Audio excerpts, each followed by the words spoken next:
Now, I mean, I've already shared some of the findings of this specialist risk review, but what are some of the ones that really stand out for you at this point?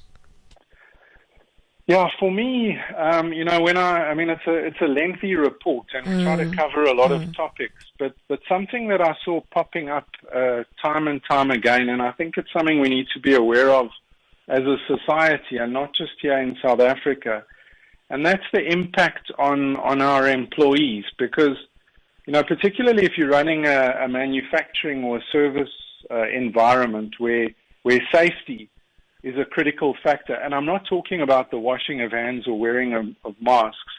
I'm just talking about where you've got somebody who is operating machinery or equipment or doing something where if they're not 100% focused on what they're doing, they're going to injure themselves or other people. And what we saw coming out of the last year was that employee morale was low. And it was low for a couple of reasons. It was low because in a lot of instances, people were working less hours because the company had to cut back.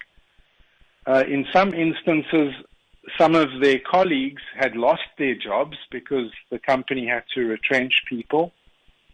And then what we also saw was that when there were cutbacks in staff, the business was often expecting the remaining people to pick up where the others had left off. So, if somebody, for instance, used to pack shelves only, now they were packing shelves and they were cleaning the floors and maybe even doing the locking up of the shop after hours. So, you had a lot more risk attaching to this because now you've got somebody who's demoralized, maybe tired, overworked, dealing with a lot of stresses at home, not to mention this sort of pandemic news that just hits you whenever you turn on your TV or radio.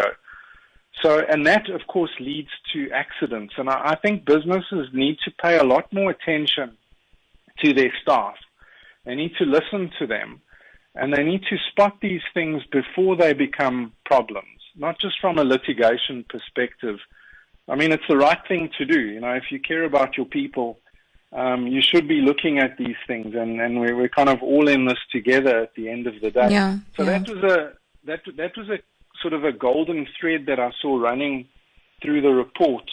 And the other thing that I spotted was the risk management aspects. That for many years here in South Africa, businesses kind of took the view that, if I pay my premium and I take out an insurance policy, then I don't have to worry about the risk. I've almost transferred the worry with the insurance premium.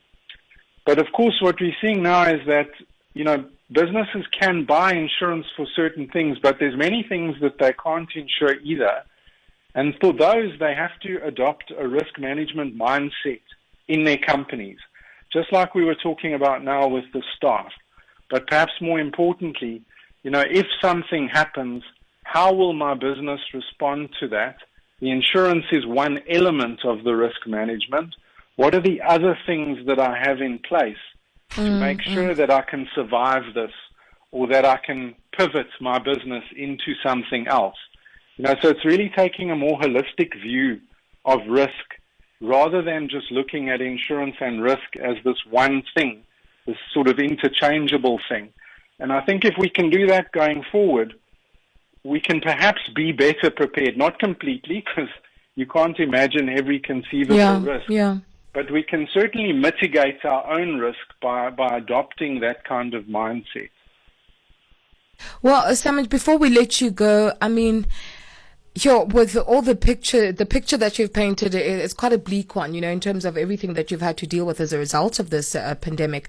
Are you optimistic that things will change for the better in this year, or can we expect to still be in a bit of a tricky situation here?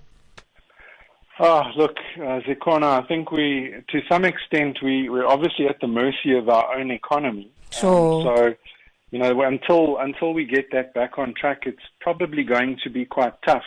But yes, I don't want to leave you with this bleak picture. As I said, the positives that we saw, were, we interviewed 1,000 business owners, and it was unbelievable to see, more than half of those companies had implemented various things that actually improved the way that they operated. And, after all of this is over, people are going to look back and hopefully we're not just too tempted to go back to the old way. Yeah. But to go like, can you remember we used to sit in the traffic for 2 hours every day to go to a place to do a job that we could have done from home?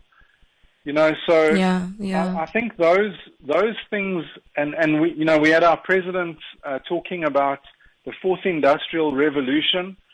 We got fast-tracked through that process in many industries because of COVID. That's a big win. That's a 5-year project that got accelerated into 12 months. And I think that's amazing. We need to hold on to that and do something with it. But we have to be sensible because we've got to get through these next, rocky few months or years. Well, thank you for leaving us on that optimistic note, but realistic nonetheless. Simon, it's been an absolute pleasure chatting to you. Thank you so much for joining us. Thank you.